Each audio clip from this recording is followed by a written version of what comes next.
મા બાપ અને દીકરી ઉપર તો બધા બહુ બધું કહી ગયા, પણ ખાલી એક દીકરા જ રહી ગયા. જે હતો ઘરનો લાડલો, પણ ઉંમરની સાથે એ ઘરથી આઘા થઈ ગયા. બસ ખાલી એક દીકરા જ રહી ગયા.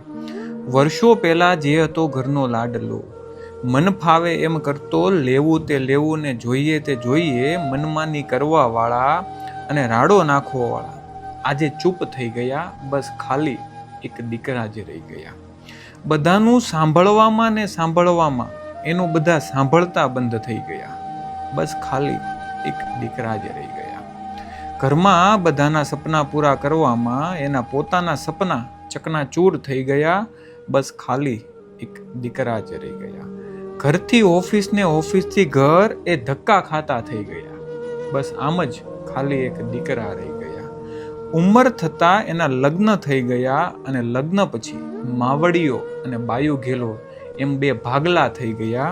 બસ આમ જ ખાલી એક દીકરા રહી ગયા. દીકરીના સગપણ પછી મા બાપ જમાઈ પાછળ ગાંડા થઈ ગયા, અને દીકરાના ઘરમાં માન ઓછા થઈ ગયા. બસ આમ જ ખાલી એક દીકરા રહી ગયા. દીકરા ઘરે કઈ કહેતા બંધ થઈ ગયા, કેમ કે ઘરના બધા પૈસા પૈસા કરતા કરતા આઘા થઈ ગયા. બસ આમ જ ખાલી એક દીકરા રહી ગયા. આખી જિંદગી એ પરીક્ષા દેતા દેતા વહી ગયા. બસ આમ જ ખાલી એક દીકરા રહી ગયા.